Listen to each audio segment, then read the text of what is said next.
Hello, everyone.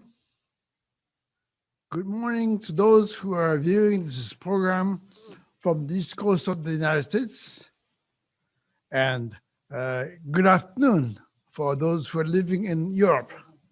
And finally, good evening for those living in East Asia. My name is Masashi Nishihara. I'm the president of the Research Institute for Peace and Security, who is organizing this program. Our institute, based in Tokyo, would like to present discussions on China's territorial ambitions and the rest in the Western Pacific by highlighting the Senkaku Islands in Northeast Asian waters and South China Sea in Southeast Asia. Political tensions between Japan and China over the Senkakus and between ASEAN nations and China over the South China Sea have become alarming. As you know, just 2 days ago, China adopted a new Coast Guard law under which it can use force against what they consider as illegal activities by foreign ships. It is highly timely to discuss these issues today. Today we have invited experts from our 4 countries: the Philippines, the United Kingdom, United States, as well as Japan. After their short presentations, there will be discussions among themselves. Now I would like to ask the moderator, Professor Tosh Minohara, to start the program. Thank you very much, Dr. Nishihara, for the introduction. First of all, I'd like to welcome our cohort of experts who've gathered this evening.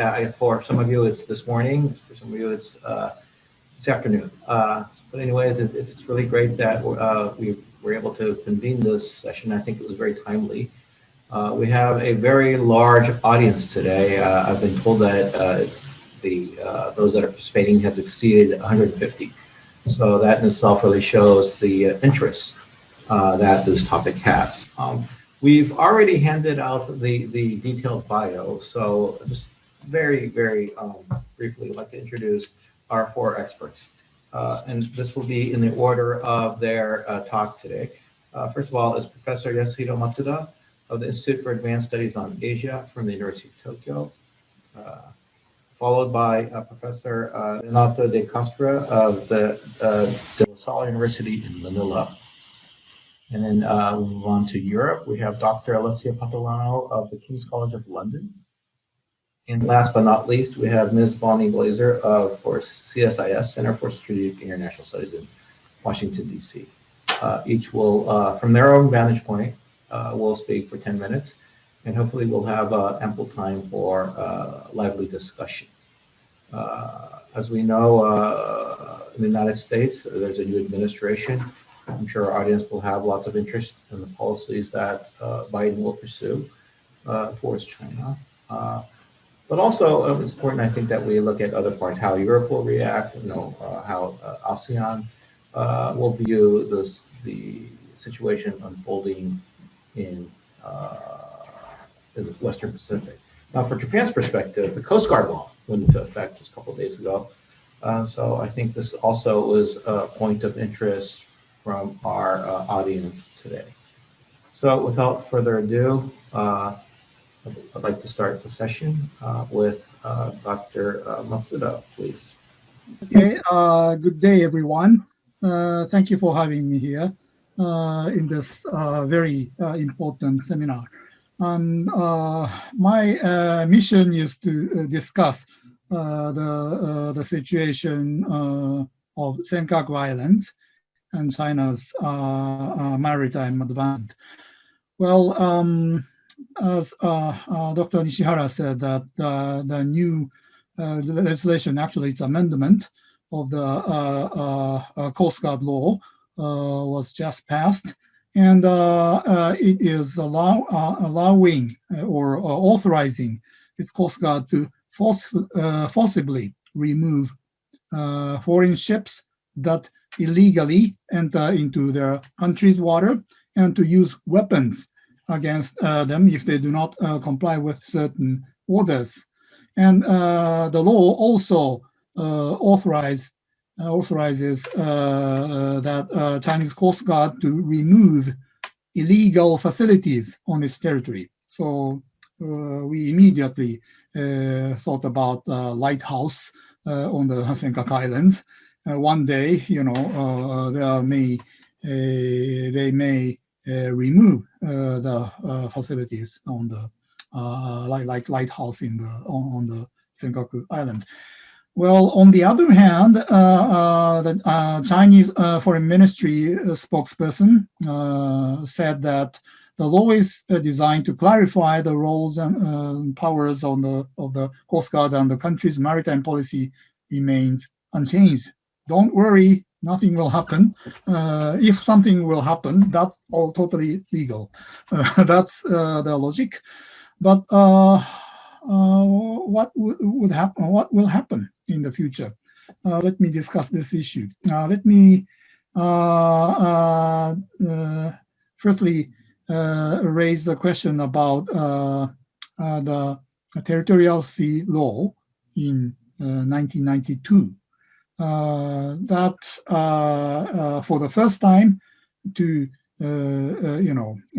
define that the Senkaku Islands are a part of the Chinese territory.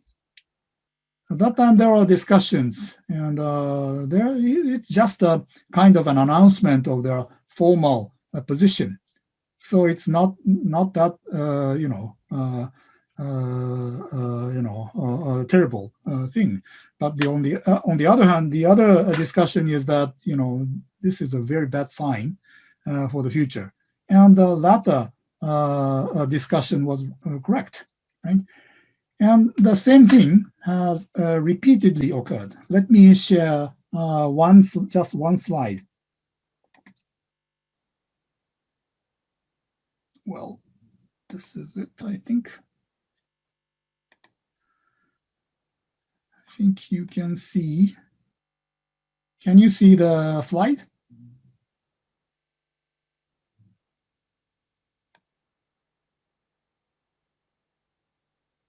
Am I successful? Anyone? Yes, we can see it. Thank you very much.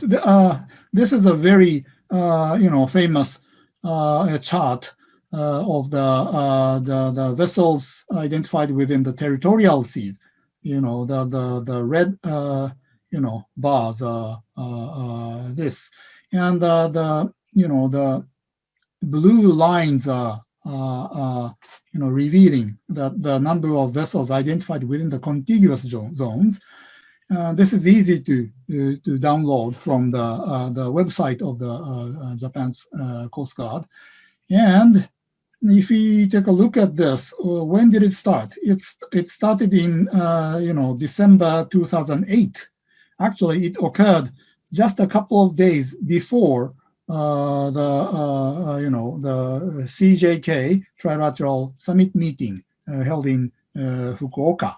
So it means that Premier Wen Jiabao and Prime Minister Aso was going to meet each other, but they sent two maritime surveillance ships into the territorial water of Senkaku. The law to authorize them to do patrols in the sensitive water established in 2006. So there were only 2-year gap. So, if they pass the law, something, they will have to do.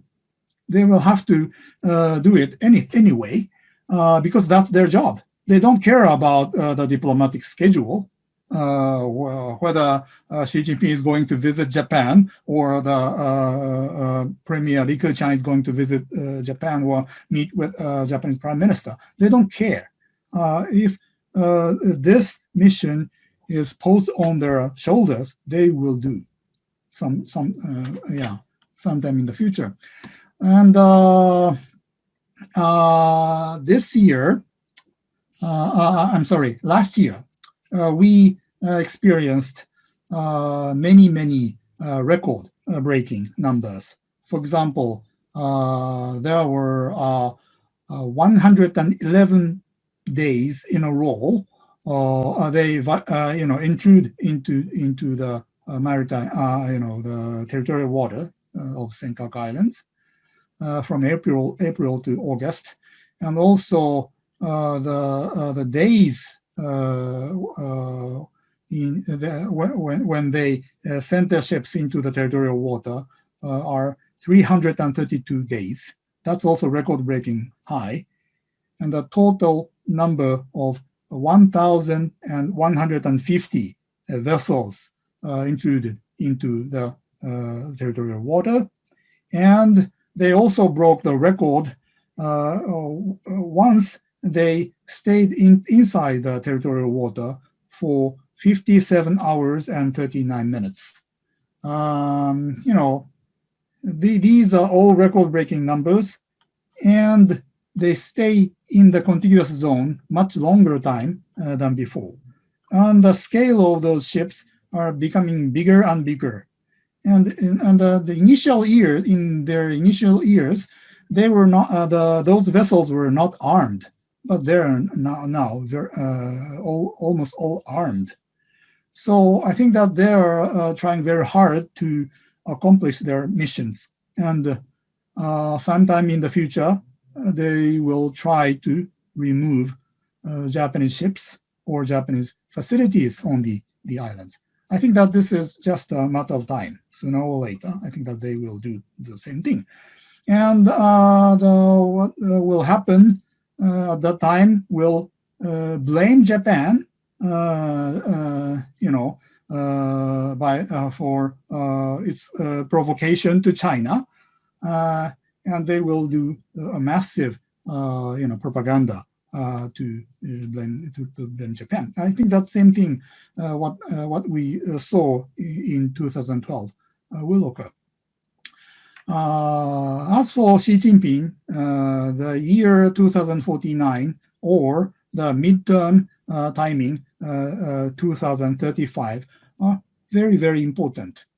And China has all the subordinates will have to make a breakthrough on their territorial issues.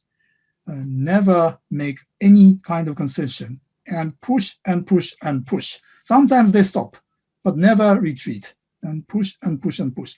I think that this is going to be their behavioral pattern. But we found that before the situation in 2008 occurred, I think that there are similar things already occurred in the South China Sea. So South China Sea and Senkaku are correlated. So our big lesson is this: do not let Chinese become very bold in the South China Sea, and this will indirectly save the position of Japan in the East China Sea. So we should stop, or at least delay, the Chinese maritime advancement by international cooperation in the South China Sea and East China Sea, and also in the Taiwan Strait. Thank you very much. Thank you very much. Please. Yeah. Just sharing. Thank you very much, Matsuda-san. Listening to what you just said, and also the graph, I mean, it's very obvious that the Chinese are very adroit at changing the status quo.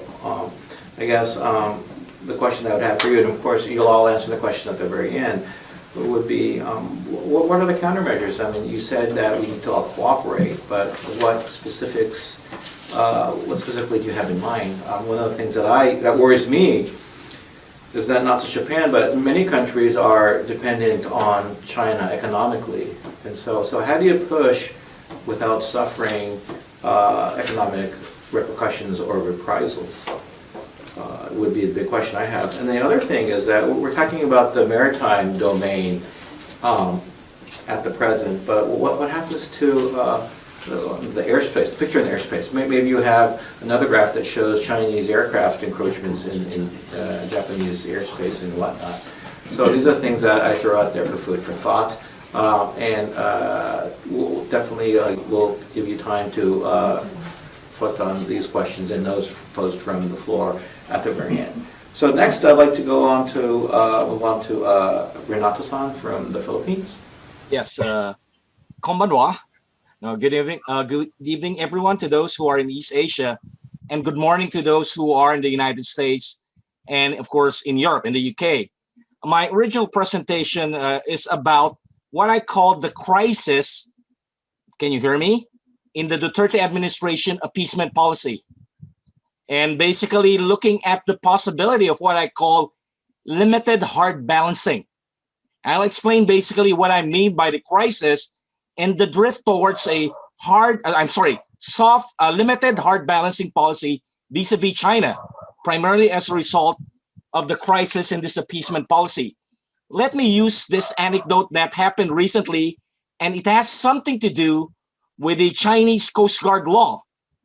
You know, when it came out here in the Philippines, the presidential spokesperson or the office of the president said, this is an internal matter for the Philippines, for China. This is none of our business. Well, of course, you have to remember that 2 weeks ago, Foreign Minister Wang Yi came to Manila and gave the Duterte administration millions of dollars worth of projects and, of course, promised for the Sinovac vaccine for free. So probably that's the reason why the president and, of course, the presidential spokesperson, Harry Roque, said, this is none of our business. We know China will not violate international law. That's what Secretary Harry Roque said. Then, of course, you have the initial reaction of Foreign Secretary Teodoro Locsin, who initially said, no, we will not file a diplomatic protest. But the following day, he did file a very strong diplomatic protest. And the diplomatic protest mentioned the possibility of war, that China's action in passing that law is tantamount to an act of war against the Philippines. So you notice this disconnect between the office of the president and, of course, the Secretary in Foreign Affairs. And, you know, the Filipinos, we love dramas.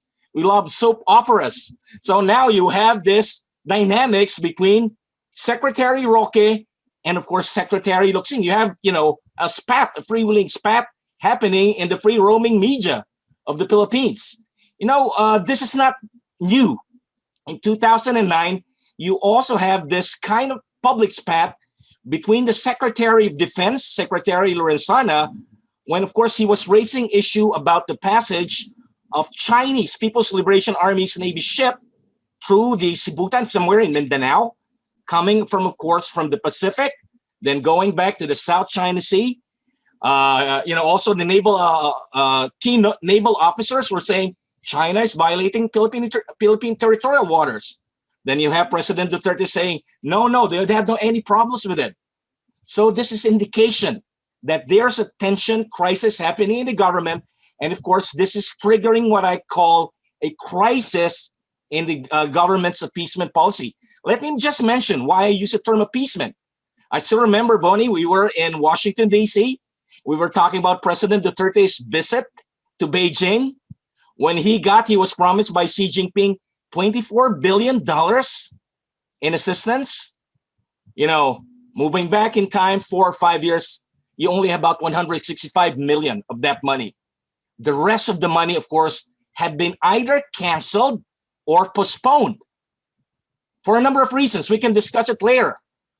For one thing, of course, Filipino economic managers are not very happy or not very comfortable if you have Chinese workers coming here in the Philippines doing constructions. And of course, one of the Chinese demands is that, you know, everything will be computed in renminbi, but the Philippines will have to pay those debt in dollars. So this accounts for this non-delivery of those promises that was made to President Duterte in 2016. The other element regarding this appeasement policy of the Duterte administration is an expectation of moderated Chinese behavior in the South China Sea. This, of course, never happened. The armed forces of the Philippines has been complaining to President Duterte and the former foreign secretary, just before you have Secretary Locsin, Secretary Cayetano, former Secretary Cayetano, that you have this very aggressive warnings coming from the Chinese. We expect the Chinese to moderate the behavior anyway. We're friends with the Chinese. We have set aside the arbitral ruling in the July 2016 ruling. Then there was, of course, the threat to President Duterte in 2016 to cut our security ties with the United States. Then, of course, the decision to engage China in bilateral dialogue. So it's very apparent that China is not living up to its part of the deal, causing, of course, tension within the Duterte administration. So what are the indications of what I will call this slow shift away from appeasement to limited hard balancing? Number one, of course, is the Duterte's administration decision to continue the Armed Forces of the Philippines modernization program that began during the previous administration of President Aquino. Despite his initial announcement in 2016 that there's no point in challenging China. You know, what's the use of getting 12 FA-50 fighters from South Korea? They don't stand a chance against thousands of Chinese planes. But eventually, of course, because of the pressure from the armed forces of the Philippines, the modernization program has continued. The Philippines had already received two brand new frigates from South Korea, which of course is also causing alarm or concern in Beijing. You know, this guy is trying to cut the deal with us. Why is he still channeling money to the Philippine Navy? Then, of course, the other element of this move towards limited hard balancing is the decision to maintain our security relationship with the United States. If President Duterte had it his way in 2016, he wanted to unilaterally abrogate not only the Visiting Forces Agreement, but even the 1951 Mutual Defense Treaty. But of course, you have the pressure from the military, the pressure from the public. The public simply do not trust China. So I'll just go back to 2020, exactly 1 year ago, when he decided to abrogate the Visiting Forces Agreement. But 6 months later, of course, he decided to suspend the abrogation. And of course, it has something to do with an incident that happened less than 2 weeks after he sent the letter to the United States Embassy in Manila for the abrogation of the Visiting Forces Agreement. That's, of course, what happened in the South China Sea when the one of the frigates that was given to the Philippines by South Korea, the BRP Conrado Yap, was targeted by a Chinese frigate. You know, they saw the gun control director pointed at the anti-submarine corvette, that was, of course, donated by South Korea. So this basically, convinced the armed forces of the Philippines and, of course, President Duterte to continue at least the suspension of the abrogation of the Visiting Force Agreement. Now, this is what I heard, that there will be a negotiation. Of course, this is a signal by the Duterte administration that it does not want to cut its security ties or alliance with the United States, despite the fact that, actually the relationship was saved by the transactional approach of former President Donald Trump when he met President Duterte in 2017 in Manila. That saved, in a way, that saved the alliance. So again, this is a good signal that even though you have a change in administration in Washington, D.C., it does not want to basically cut that security tie. The alliance is still seen as important. Then the other element, of course, is continuing a security partnership with Japan and, of course, Australia. The Philippines, of course, has been receiving Coast Guard vessels and equipment from Australia, not as allies, but of course, as security partners. And this is what I call as the American allies also coordinating and, of course, maintaining security partnership and relations. Of course, one of the issues here had to do with Japan's provision of 12 Coast Guard vessels. And this has been raised recently. Now, those Coast Guard vessels had been deployed in the Pacific. I don't know if you're familiar with a tourist spot called Boracay to watch over tourists, but they have never been deployed in the South China Sea, along with the 5 reconnaissance plane that was provided to the Philippine Navy by the Maritime Self-Defense Force. I don't think Japan, people in the Japanese embassy, are happy by the fact that they're not being deployed. And in one of the forums with the media, I said, probably this is high time that we deploy those ships, especially after China passed that law. So what I basically see is you have a very fluid situation here. And of course, this situation could only be resolved by next year after, of course, a presidential election. If there's a clean, honest election, and hopefully a president who really values our relationship with our traditional allies like the United States, Japan, Australia, and of course the Western world, and of course was very much cognizant of the fact that you could not cut a deal with a power that's bent on maritime expansion. I end my presentation here. I look forward to an interesting discussion with the panel and of course those who are attending this webinar. Thank you very much. Thank you very much. That was very insightful comments that you had. You know, personally, I don't know much about the Philippines, so I definitely learned a lot from what you had to say. One of the questions that came to mind is you talked about the drama between the Office of the President and the Foreign Ministry, this tug-of-war. But, I mean, where is the public opinion in all of this? I guess this relates to your final comment about the elections. But, I mean, how is the general public viewing the President's approach to China? And the other question that I have is, you talked about the shift from appeasement to hard balancing. I think a lot of countries, including Japan, do some form of balancing or another. But is balancing really a solution to the problem that we have? And as we wait, does China become more and more unavoidable? So, I mean, these are the things that came to mind. So if you would sort of give me your thoughts on that at the very end. Okay. So next we move from Southeast Asia to Europe and actually Britain, which is, I guess, in a way, just left Europe. But our speaker is, if I am correct, is from Italy, right? Is that correct? Yeah, it's Italian, right? Okay, wonderful. Okay, so I guess so he has a wonderful balance. He can talk about Britain and Europe. Okay, so thank you. Thank you very much, Mr. Chairman, for the opportunity today to join this very distinguished panel on a very topical subject. And thank you very much to Nishihara-san for the kind invitation. I'm always very pleased to have an opportunity to reconnect with him and RIPS and continue to work on maintaining the tradition that RIPS has established as one of the oldest sort of think tanks in Japan, and therefore one of the oldest places in Japan to have and hold discussions about topical security subjects. Today, the way in which I'm going to try to tackle in my 10 minutes the question of Chinese territorial ambitions is really revolving around 3, if you want, specific questions, just as a way to get a better understanding of how these territorial ambitions are changing.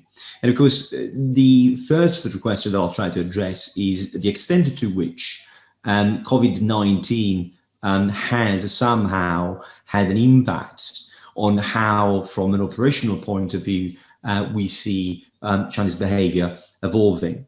And related to that, also, I will focus on the case of the East China Sea and the sort of tension over the Senkaku Islands, known in China as Diaoyu, and sort of build upon in part also on Matsuda Sensei's remarks, which we didn't do that on purpose, but they seem to be designed to play to the strength of what I'm going to talk about. So Thank you very much for laying the ground for what I'm about to talk. And related to this is this question of the extent to which the thaw in the relations between China and Japan, politically, diplomatically, has had an impact, and what kind of impact has had in terms of this tension over the Senkaku Islands. And all of this to try then to step back and draw a bigger picture as to what is the strategy that informs the way in which China, particularly the East China Sea, is going about its territorial ambitions. Now, a small caveat before I crack on with this. We can definitely look, when we're talking about territorial ambition in a maritime context, of course, it could be related to one or two things: maritime boundary delimitation disputes, or indeed sovereignty of rocks, shoals, island features of sorts. And I will focus on the former, not so much on the latter. But I'm happy in this sort of conversation to come back to this distinction and why functionally I'm making it now.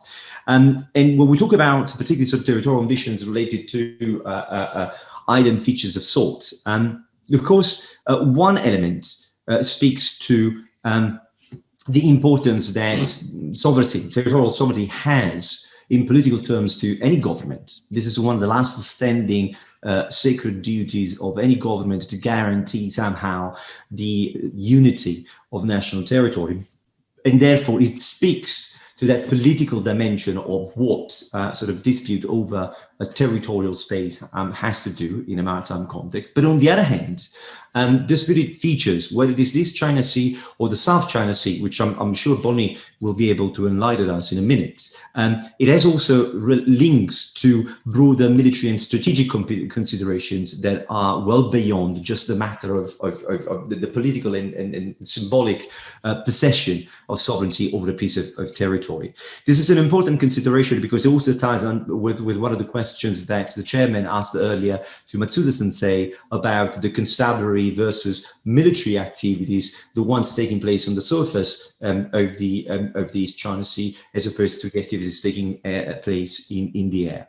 And as I say, given the limited amount of time that I am allocated today, I want to concentrate my remarks on the sort of element that speaks that political dimension to the question of sovereignty as important to the competence, to prove the competence of any sort of ruling governing body in a particular national context, rather than the broader military dimension and consequences. But again, I'm very happy to engage with that dimension as well. And as I say, the key sort of case that I will focus on, I will analyze in this case, is the East China Sea, and in particular the Senkaku Islands. Now, if we go back to these three questions, the extent to which the thawing political bilateral ties, what does it mean? The fact that second half of 2017, 2018 were a relatively good period of time in Sino-Japanese relations, particularly if we want to specifically think about developments insofar as the management of tensions over the East China Sea. We see the signing of the Maritime and Air Communication Mechanism. We know that when Prime Minister Abe visited China, there was a conversation about that. There was also a number of agreements that were signed over promoting economic ties. How does that positive moment fits into the bigger sort of picture? If we go back to Matsuda-sensei's very helpful slide over the Coast Guard activities, actually, not necessarily, there is no direct correlation between a change in operational and tactical behavior insofar as this China Sea is concerned and the state of, the good state of bilateral ties from a political point of view. Certainly, if the tensions are higher, you will see an acceleration of operational activity. But if situation is better, it doesn't mean that you go back to a status quo ante. If we place, in fact, the set of activities conducted by the Chinese Coast Guard in particular into a longer period of time that goes roughly from 2012 to 2020, begin January 2020, you just need to take out 2018 where you have a slight inflection, and then the graph is just steadily going up. It's absolutely nothing that would suggest a particular positive impact insofar as this question of territorial contestation is concerned, in terms of the beneficial input that the political bilateral relations has. And this also sort of links with the picture that we can gain from COVID-19. Media coverage and in general, the literature has been quite clear that over the last year or so, particularly sort of January 2019 onwards, what has been remarkable about Chinese operational activity, it seems to have been seizing some sort of a tactical or opportunistic pace and trying to accelerate or seize advantages in any particular sort of major contestation hit hands, whether it is the East China Sea and the South China Sea. The case of the East China Sea suggests that, again, if you look just at the period of 2019, yes, there is a slight uptick in terms of activities, but if you put that into, again, a broader spectrum that draws back at least to 2015, if you don't want to go back to 2012, there seems to be a pattern that has been only mildly affected by COVID-19. Or put it differently, COVID-19 does not indicate, as data stands, that a significant change either way occurred. So how do we explain this? What does this all tell us about Chinese strategy, and therefore about the sort of the future direction of this transforming the way in which territorial ambitions are managed? As I've argued elsewhere, I think Chinese strategy insofar as contested sovereign space at sea is concerned, particularly in the East China Sea, or certainly what the East China Sea experience suggests, is composed of three main phases: establishing presence, challenging control, and replacing control, taking it away, if you want, from the parties that hold it. So one of the key elements in the Japanese narrative about the Senkaku Island has been that Japan's sovereignty is first and foremost centered on the administrative control of the islands, which Japan exercises regularly through the activities of its Coast Guard and therefore the exercise of law enforcement capacity, as it were.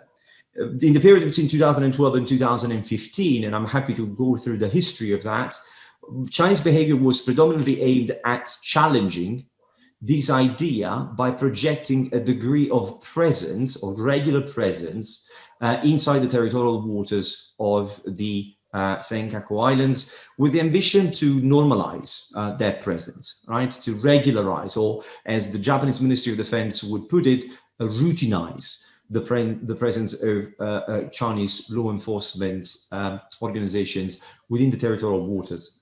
I think what we've seen, however, between 2019 and 2020 is the coming into the fore of a different phase two, aimed not only at establishing presence, but de facto challenging the notion of control that is the main pillar in forming a Japanese narrative over the islands. And so if we go back to the slide that Matsuda-sensei was showing us, the increase in activities in the contiguous zone is also correlated at the tactical level to a constant, not particular sort of higher increase of presence inside the territorial waters. However, a more prompt action from that contiguous presence in the contiguous zone inside the territorial waters to chase after Japanese fishermen as a way to start exercising law enforcement rights inside the territorial waters. For those of you who might sort of be confused by what I'm saying, think about it this way. The fundamental difference between territorial waters and the contiguous zone is that you can loiter around the contiguous zone for as long as you want.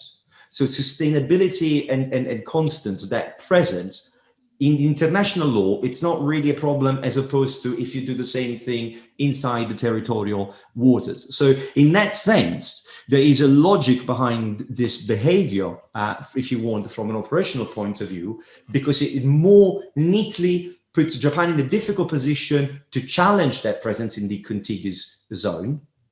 But it also allows you more promptly to prove that you are exercising law enforcement rights.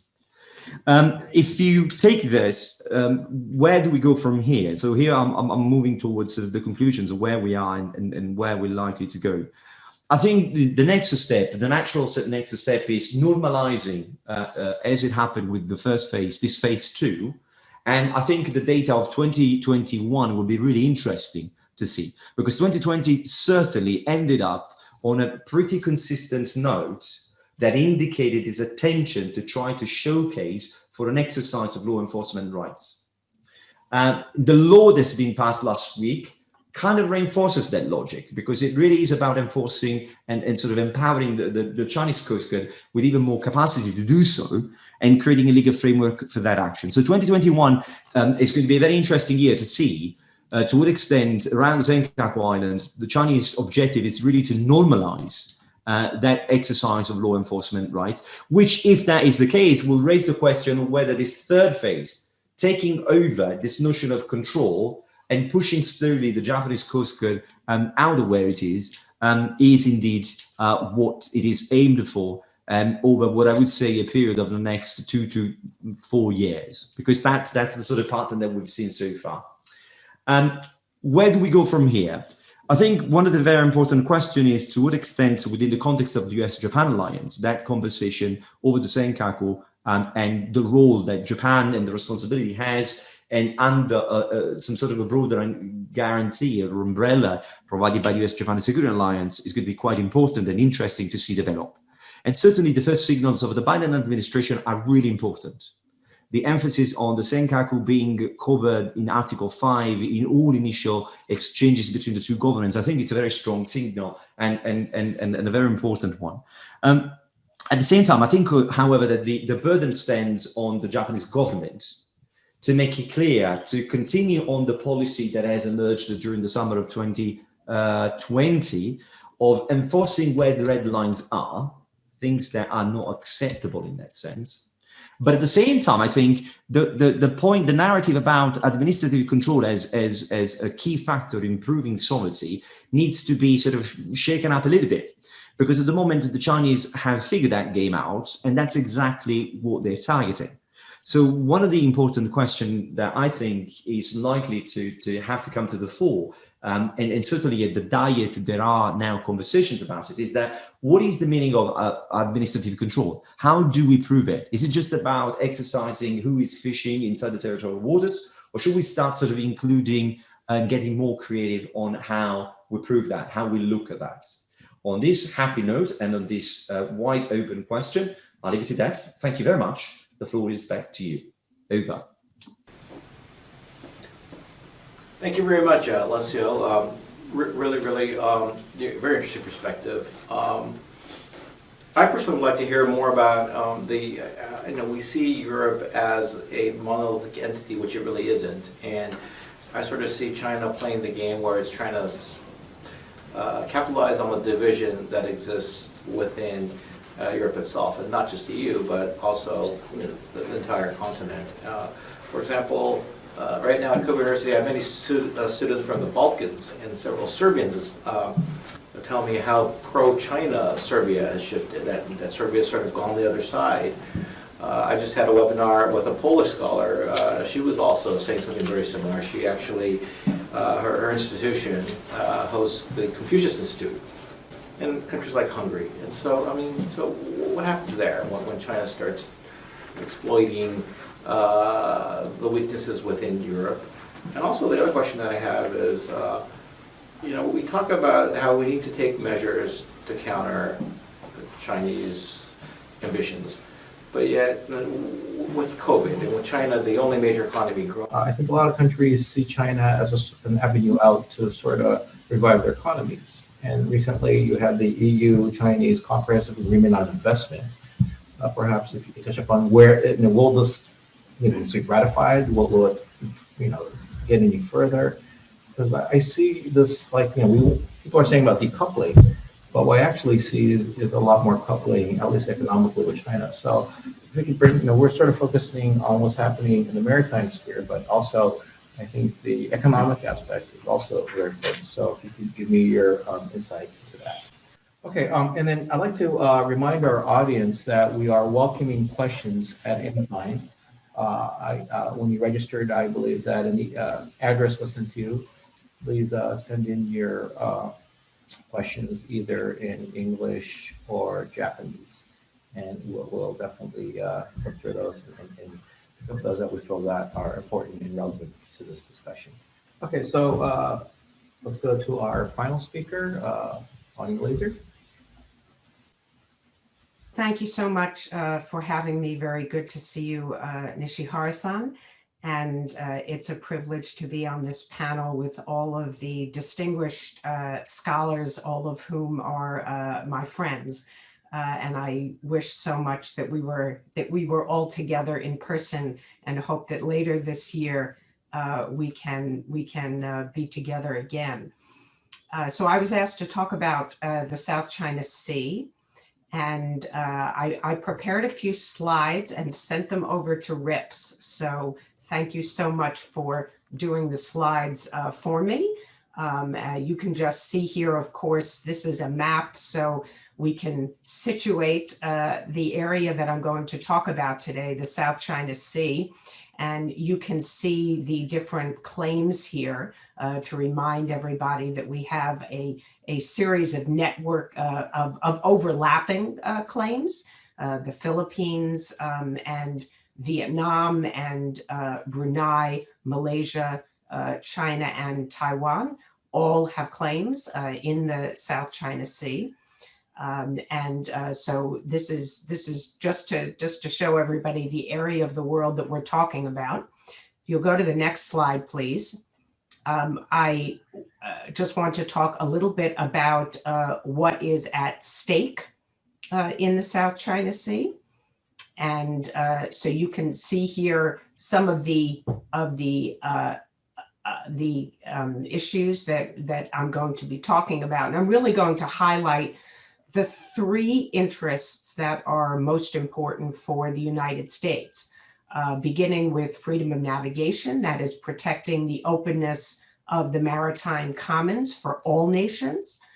The United States has a program that it has had since 1979 of protecting freedom of navigation around the world and challenging excessive maritime claims. And under the Trump administration, it is my view that the United States has executed these challenges more clearly, more effectively than it had previously under the Obama administration.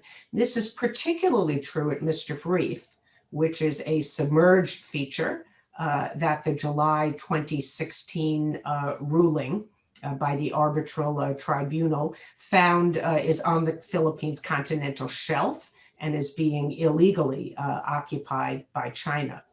So freedom of navigation operations, many of us often say are necessary but not sufficient because US interests go beyond protecting freedom of navigation. So a few other things that I will highlight here is protecting the rights of all countries to resources within their exclusive economic zones. And we have seen, again, under the Trump administration, that US rhetoric or statements as well as actions have more strongly supported the rights of countries under the Convention on the Law of the Sea to the resources in their EEZs. And this is their exclusive right. And the Trump administration has highlighted this as important for American interests. And then finally, I'll highlight protecting the rules-based order and international law. And under the Trump administration last July, in fact, the United States aligned its policy more closely with the July 2016 ruling. and actually is now declared the 9-dash line illegal. I think it's important that other countries have also brought their own policies more closely in line with the July 16 ruling. We've seen Australia do this, and also the UK, France, and Germany submitted last year what's called a note verbale to the UN, also criticizing China and bringing its policies more closely in line with the ruling.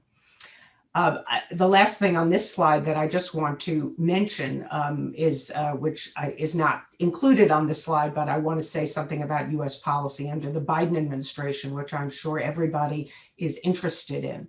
And it is extremely important that the new Secretary of State has, and the State Department has reaffirmed the importance and our commitments to the Philippines under our Mutual Defense Treaty. We know that Secretary Blinken had a phone call with his counterpart in the Philippines, and he said that the Mutual Defense Treaty applies to the armed attacks against Philippines armed forces, public vessels, or aircraft in the Pacific, including in the South China Sea.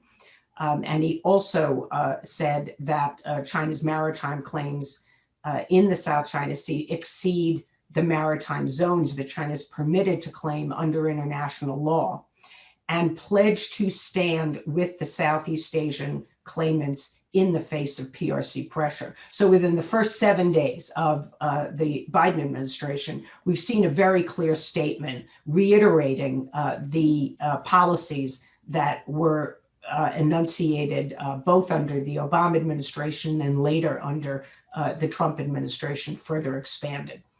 Next slide, please.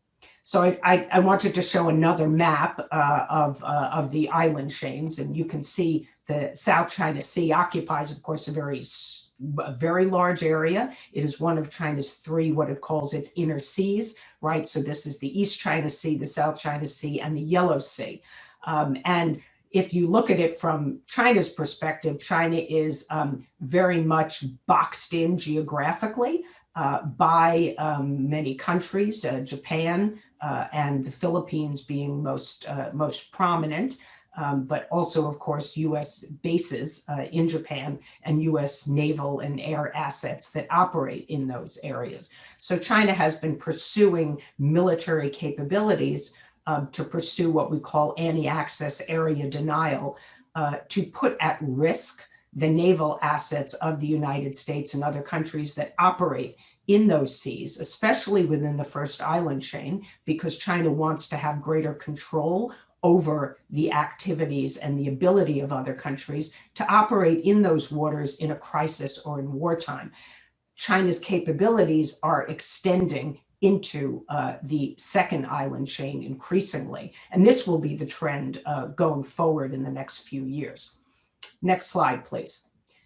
So this is just a picture of what the three large bases, the artificial islands that China built beginning in December of 2013 through 2015, Fiery Cross, Subi Reef, and Mischief Reef. And these are satellite photos showing you just some of the facilities that were built on those land features. Next slide, please.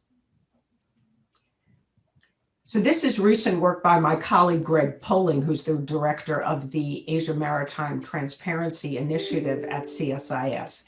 And what is shown here is China's Coast Guard patrols in the South China Sea from the end of 2019 through November 30th, 2020. And it compares the activities of the Chinese Coast Guard at 4 different land features. So it's Second Thomas Shoal, the Laconia Shoals, Scarborough Shoals, and Vanguard Bank. Vanguard Bank, of course, being claimed and occupied by Vietnam, and Scarborough Shoal and Second Thomas Shoal, the Philippines. occupies in Luconia shoals off the coast of Malaysia. And so you can see the really active presence of the Coast Guard, in particular at Scarborough Shoal. This should not surprise anybody. Scarborough Shoal has been essentially dominated by China since September 2012. Claimed by the Philippines is what I meant to say. Although Renato can tell us whether Filipino fishermen are still being allowed to fish in the area. My understanding is that sometimes yes, sometimes no, but not inside the lagoon since the confrontation took place between China and the Philippines in 2012. So you can see very active presence by the Chinese Coast Guard. Now, if you go to the next slide, please, you'll see just total figures on 3 of those land features, the number of days patrolled by the Chinese Coast Guard in the same time period. Scarborough Shoal being the greatest, again, 287 days, 232 for Second Thomas Shoal, and 142 Vanguard Bank. And then the fourth one down there is 279 days. So very active presence around Malaysia, and we see a lot of activity around Indonesia as well.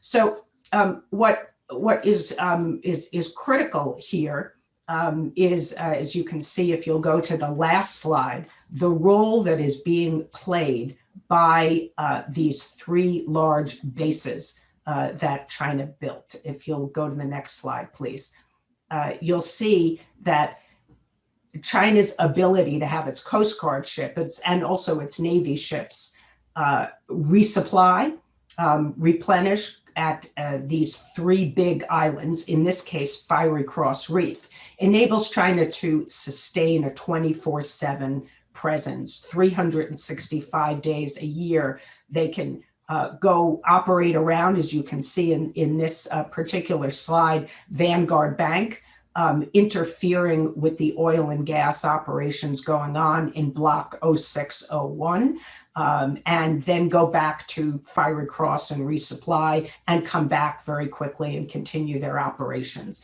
And that is one of the most, I think, crucial challenges that are posed by the military facilities that China has built in the South China Sea. It enables constant presence that has facilitated China's ability to harass and bully the other claimants.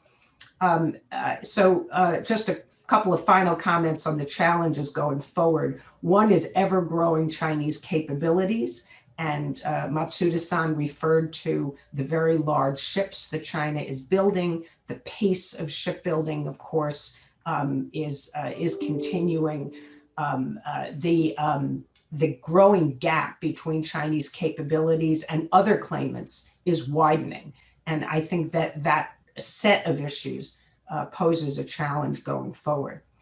And then finally, China's willingness to use coercion and intimidation is increasing. And in this respect, the new Coast Guard law that several other panelists have talked about is relevant. This law is consistent in language in many ways with the Coast Guard laws that other countries have. But I think the concern in the South China Sea is that it may be used to justify greater use of force against all of the areas within the 9-dash line where China asserts historical rights or jurisdiction. So I will stop there and look forward to the discussion.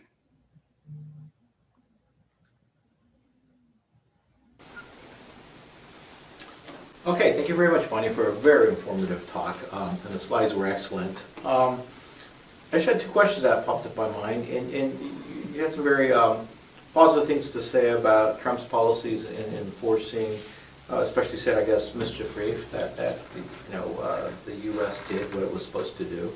I just wondered, how much was this from the POTUS himself? I mean, was he aware this was probably the policy that he directed, or it was something that he was not perhaps not too aware about, and it was those underneath him?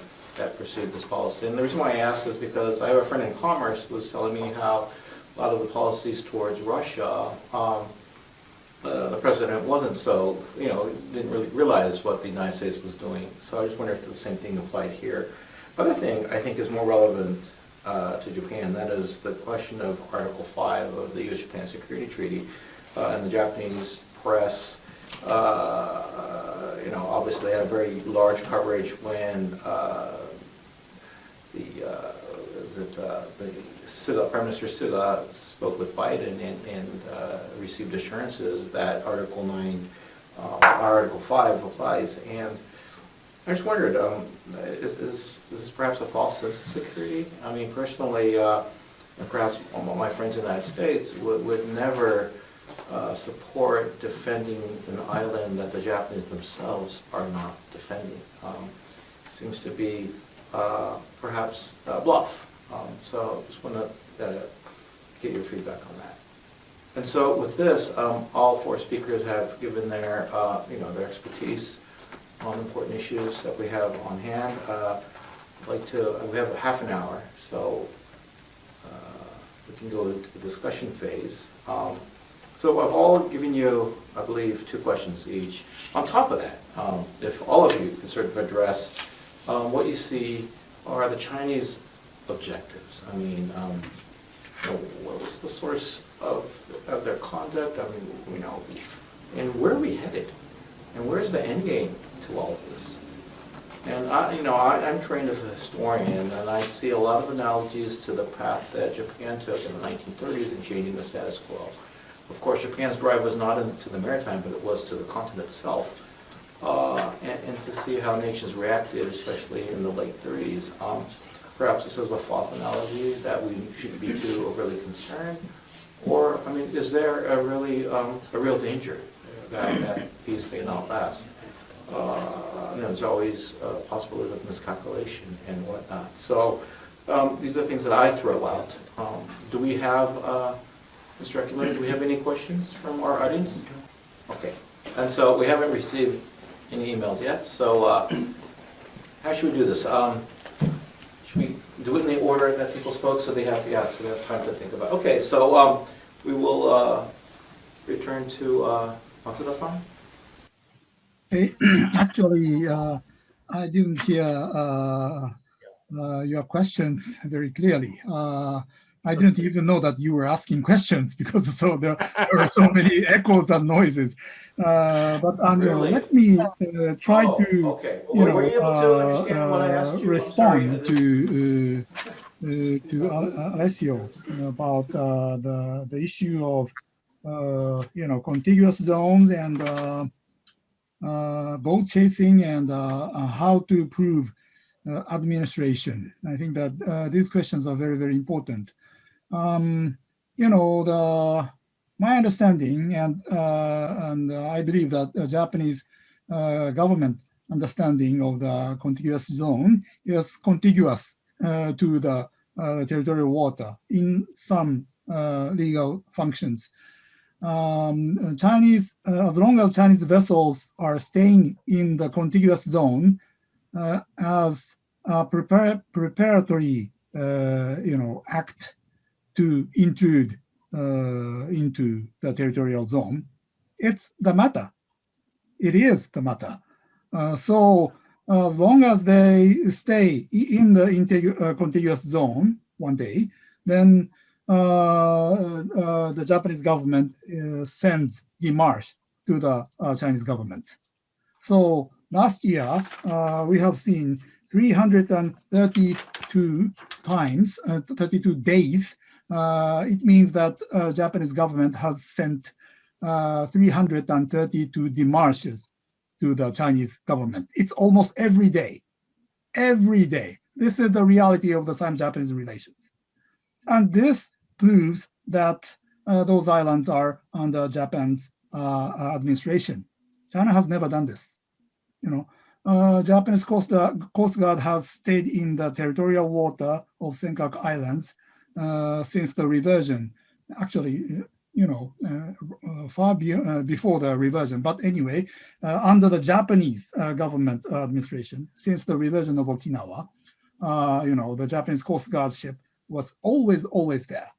But China has never done this. So I think that this is a big difference. But I don't really want to say so, because, China may emulate us. So this is a joke. But anyway, Japan is doing very well. Japan is doing very well in terms of the exercise of the international law. Thank you. And one more thing about chasing the fishery boats of the Japanese, and it already occurred from 2012 to 2013. I think I remember that in 2014 too. But after that, they stopped this operation. So 15, 16, 17, and 18, they didn't do that. But suddenly they revived to do this last year. I think that this is also a sign of an escalation. Yeah, this is a dangerous trend. Thank you. Okay, I will. Is it my turn, Ryan? Now, It is right? definitely your turn, yes. Okay, I'll address your two questions. Number one, in Yeah. terms of public opinion, well, we have to admit, President Duterte is very popular. In fact, his popularity rating has gone up despite the pandemic, despite the fact that Philippine gross national product had declined by about 9%. The only one in Southeast Asia. Economy is badly hit, Philippine economy, but he's still very popular. But in terms of foreign policy, China is considered by most Filipinos as the least trusted country. In all surveys conducted by the two major polling companies, organization, Pulse Asia and the Social Weather Station, always consistent. It's the United States that's the most trusted, followed by Japan. China is always negative. So what we see here is a disconnect between the policy of President Duterte and the sentiment of the Filipino public. Also in terms of the arbitral ruling. Filipinos wanted this government to assert the arbitral ruling, which of course finally it did. Finally it acknowledged, but only last year by Secretary Locsin. And next question is regarding the balancing. Especially when you talk about the balancing element in this current administration, in terms of the buildup of the armed forces of the Philippines, and of course, in terms of our alliance with the United States and security partnership with Japan and Australia. They actually began during the previous administration, during President Aquino's term, when, after nearly 30 years of having the armed forces focus on internal or domestic insurgencies, focus on the army, it was only during the time of President Aquino. And of course, this has to do with the South China Sea dispute. So this is one thing is happening here. That's why, but still it is limited. And this is in a way, what I mentioned is still a contested element in the overall foreign policy of the Philippines. On the one hand, you have a president that's bent on pursuing this appeasement policy, while on the other hand, you have the Secretary of Foreign Affairs and the Secretary of National Defense who are very wary of China. And Toshi, you mentioned about history, and this reminded me on how I got into a big problem in China in 2005. There was a conference then, this was in the Chinese Academy of the Social Sciences, the contemporary history, and the conference was about Japanese aggression against Asia. So we were invited, it was a setup. But I basically mentioned in my paper, I hide it, knowing the Chinese and being Asian, we try to hide the team in the paper. My basic point is China is behaving like Japan in the 1940s. Yeah. And somebody, a general from the National Defense University, picked it up and really got angry at me. Yeah. So after that, I've never been invited to the Chinese Academy of the Social Sciences, which I really don't mind. Again, I'm talking about history. Well, I did the same thing at the Riga conference in Latvia, and did a historical analogy in that. Oh man, my fellow Chinese panelists went berserk. It says, "Do not compare us with Japan. Like we are different. We're a benevolent ally." But they're studying. They're studying Japan's move to the south in the 1940s. Yeah, absolutely. Yeah. No, Yeah. I think a great both prosperous sphere is sort of like the One Belt One Road. I mean, I think there's similarities. But anyways, you are very lucky because there's another question for you from the audience. And I believe there's an island called Pag Asa Island. Yeah. This individual is asking if what happens if Philippine leases a few of these islands in the Spratlys? Will this be a effective countermeasure to Chinese ambitions? That's a good idea to consider. But as long as President Duterte is there, forget all about it. Yeah, that's what I was thinking. Okay, so it's not feasible. Yeah. So you just have to wait until the following year after the presidential election. Yeah, I can already tell who you're rooting for. As long as, not a president that is really bent on appeasement. At least we know that Philippines is a free country because you're speaking your mind. So, Yeah. Okay. All right, so let's go to Alessio, please. Thank you very much for both the questions, and Matsuda says I'm completely in agreement with you in many respects, and in fact I think your worry is very well justified, right? Because if I were to look at the way we moved from phase 1 to phase 2 in terms of normalization, then phase 2 is normalization first, and I would say the moment the Chinese start sending you demarche about the Japanese Coast Guard being there, that's when you really need to get worried. Let's not say this, but I think that is part of how we break down the if you want, these different phases from normalization to actual challenge. And so for me, that's a very important point that you raise, and I do believe it's one of those things that we need to keep in the back of our mind as one of those signs that indicate there is again yet another change taking place. The fact that it hasn't happened, it gives us some sort of breathing space, but at the same time, I'm not necessarily sure that it will not as the trend continues to sort of settle down. And this leads to the other point you were making. Absolutely, chasing out for fishing boats, Japanese fishing boats. If we have to believe some of our friends, common friends in China, that the Chinese were looking at this tactical type of activity back in 2006 after the first law was drafted. The key difference in the period between 2012 and 2019 really is related to the point that Bonnie also was making and you were making in terms of the changes in command and control and capabilities combined together. Of course, if you look just at the sheer tonnage, the Chinese Coast Guard now outweighs any other Coast Guards in the region by a very large factor. But of course, you have to distribute that over a very long coastline. Now, we were running a small project looking at how the East Sea Fleet commands were receiving new capabilities, not just the super cutters, but the medium size, the ones in between 2,000 and 3,000 tons. And actually, proportionally, given the space, the East Sea Fleet has got quite a large number. I mean, given the fact that we all know about South China Sea, it's remarkable how equal and balanced the distribution is.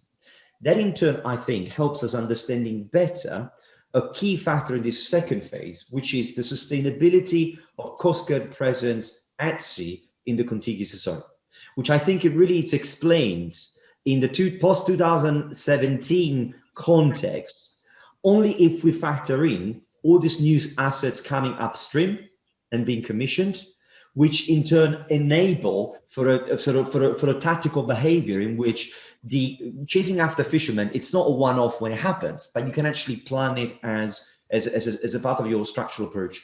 Now, this leads to the last point about that you mentioned about the contiguous zone. Yes, you are right. At the same time, Article 33, if memory serves me correct, yes, on the contiguous zone in UNCLOS, it really requires an element of attribution of intent, right? It's not that just because they're there, you can do something about it, right? And that is really the tricky point, which goes back to your point about the sending the mash to the Chinese counterparts. So I think what we're looking at, it's a type of conversation now. I think we have a maturity in the international debate to start having a conversation that is much more into the finer points and the small prints. Just because that's the way forward in terms of understanding how to push back in that respect. Now, back to the chairman's bigger question about the Europe looking at the broader, if you want, security and economic dimension of Indo-Pacific dynamics. I think you're absolutely right. The Indo-Pacific, whether it is China or whether it is also engagement with all other actors other than China, is becoming a much more important and center stage conversation across Europe, European capital than it ever was even just 4 or 5 years ago. My job, as I always tell, and Bonnie knows this, I go around saying 5 years ago, my job was boring because nobody cared about what I did. It was pretty much, in the UK, you were a niche guy. These days, we're all mainstream, right? And that's an important point. And I think whilst the direction of travel of this becoming much more mainstream, it's difficult to fully dissect it because it's an all-encompassing question. It's not just about China or Japan or the big actor. It is about economic, diplomatic, political, security questions, and not all countries are coming together in terms of a comprehensive agenda at the same time. So the idea that the agreement signed between the EU and China is a sign of a schizophrenic, if you want, behavior in terms of the EU. As in, like, we're really trying to want to prioritize economic engagement with China. Therefore, we don't care about other things. I don't think it's necessarily true. I think there is a lot of tension inside the European Union about how to wrestle all this question. And I think it will take a little bit more time as you start seeing clearer lines in which a China policy, Indo-Pacific policy, start to harmonize all together across the board of values, prosperity, and security. When it comes to the UK, however, let me sort of wave the flag for a second. And I think that is already clear. The UK has now officially applied for joining the CPTPP as of yesterday. We have confirmed, notwithstanding COVID-19 difficulties, the deployment of the Carrier Strike Group this year. And not just as a one-off, but as part of a re-engagement that now has been lasting for a good 3 years of continuous deployments. And I think we're really looking at how to use that as a way to build alliances and partnerships. We're also very much interested on, through the D10, the G7 and the T12, in all sorts of conversations that lead into the key issues, whether it is supply chains, technology, as well as in particular the future of the digital sort of standards. So in that sense, I think the UK, partly because we've left the European Union, and so we need to look for more attentively what's happening out there. But I think the first signs are of a country that is really sort of trying hard to start to think in a more comprehensive and harmonious way, particularly when it comes to the Indo-Pacific, on how to engage across the board, not just security, but economic, politically, and even in terms of values. Remember that the UK is the only country in which the foreign secretary is the only person to go on Twitter, first among all others, to voice concerns, very serious concerns about values and the degradation of values, both in terms of Xinjiang as well as Hong Kong through the new security laws. So I wouldn't discount the role in not just economic matters of security, but also the role of values in the way we want the international order to evolve, has been quite important and possibly coming back even more in the foreseeable future. Over. All right, thank you, Alessio, for the very comprehensive response. Really appreciate that. And finally, we'd like to go with Bonnie.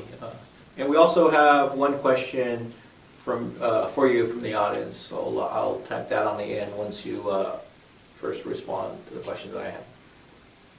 Great. I will be brief. First, your question about whether the U.S. commitment to Japan regarding the Senkakus being covered under Article 5 of the Mutual Defense Treaty, whether that is what you referred to as a potentially a bluff. Yeah. And I think I can say with confidence that it is not a bluff, that it has been a longstanding U.S. policy that is taken quite seriously by the United States.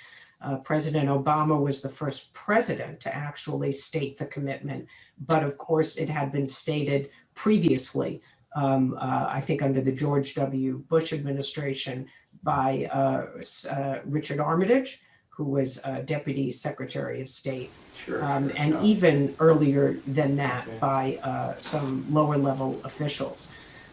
Now, I'm sure Matsuda-san can tell us that depending on the contingency, the United States may or may not get involved because Japan may or may not need direct U.S. intervention. And in a limited contingency in which Japan has the capacity to deal with a Chinese threat or challenge by itself, and Japan is enhancing its capability to do that and has been over the last few years, then the United States, may not need to get directly involved militarily. But of course, we would be involved politically as an ally, providing rhetorical support in any case. In a wider war, I have no doubt that the United States would be involved. And again, maybe Matsuda-san can tell us, but I believe that the U.S. commitment is considered to be ironclad in Tokyo as well. I don't think that Japan sees it as a bluff, but it's important how it's perceived, the credibility of U.S. commitment. Yeah, no, absolutely. And then you asked about whether the president was involved in South China Sea policy, and I think you meant former President Trump. Yes, exactly. And as far as I know, I have never heard him.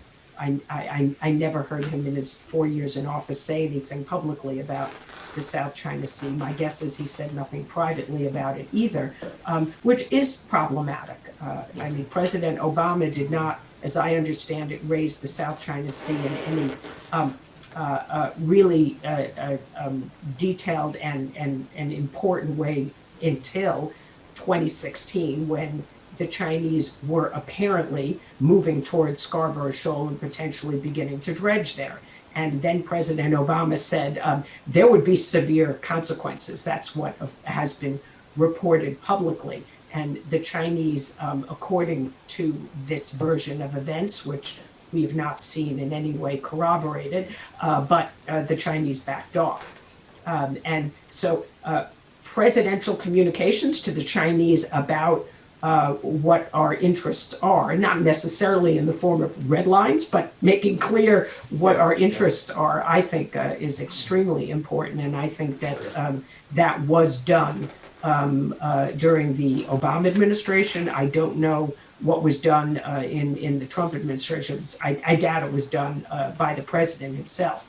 But I would note that there was quite a lot of attention paid by Indo-PACOM Command, of course, to South China Sea, including an episode where there was harassment around the area that is jointly claimed by Malaysia and Vietnam, where the United States actually had a Navy ship, which was in the vicinity, apparently operating with, doing some exercises with the Australians, and did approach that disputed area. And I think that that sent a very strong signal to China of U.S. interest in, as I said earlier, not having the claimants coerced in their exclusive economic zones and prevented from developing their resources also in a rules-based order and adherence to international law. Okay. And I have one additional question for you from the audience. And this person is asking you, with the recent passage of the Coast Guard Act, do you think that the Chinese will up the ante and challenge the U.S. in vessels passing through, for example, the West Philippine Sea? Do you see any change in Chinese behavior because of this new law?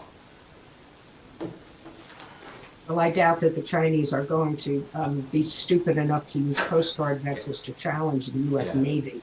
Yeah. Frankly, I think that China has an interest in not having a military confrontation with the United States. So their goal is to keep the United States at bay and intimidate the neighbors, the smaller countries and claimants. I think that that the Chinese really don't have an interest in a conflict with the United States. So I think that the real value for China of the Coast Guard law is going to be how they actually use those Coast Guard capabilities against the other claimants. I don't think that this is going to have much impact on the United States. And we don't have a large Coast Guard presence, of course, in the South China Sea. We do have Coast Guard ships that occasionally are operating in the area. This has also been a relatively recent development, but we're not talking about large numbers. The first and most important mission of the U.S. Coast Guard is fighting drug smuggling off the coast of the United States and around Mexico. That is really their most important role. But in the Indo-Pacific, we have a strong Coast Guard presence that protects Guam and the exclusive economic zone in that area. So I think that the main impact of the law will be against the other claimants, not against the United States. No, absolutely. I totally share your view on that. My thoughts exactly. So, we had a great session. Time went by really quickly. I personally learned a lot from our four experts, but unfortunately we have to adjourn soon. It's almost 11:30 p.m. here in Japan. So Dr. Nishihara has concluding remarks for all of us. But once again, as the moderator, I'd like to thank our participants as well as the audience. I felt it was a wonderful session. So thank you very much. Thank you very much for this wonderful, stimulating, and lively discussions we have heard in the last half an hour, 1.5 hours. It is rather rare for us to see this kind of discussions over the television. Thanks to the corona, we had the opportunity to organize this kind of discussions on the air. It is useful to exchange views naturally among those specialists, and also see what are the consequences or the impact of what's happening on our actual situations. Today we not really discuss why China may actually act to strengthen their position over Taiwan, over South China Seas, or over Senkaku. Some of the panelists have mentioned the Chinese are more careful about actually using their forces. But I think this is a very good opportunity for us to learn where China is going and where we may be able to react to that. I would like to thank you on behalf of our institute, thank the moderator and also the panelists, specialists coming, attending from different parts of the world. This has been a very successful meeting for us. I would also like to thank the audiences who have showed great interest in what we are trying to do. And I hope we can have this kind of opportunities again in the future. Thank you very much for this opportunity.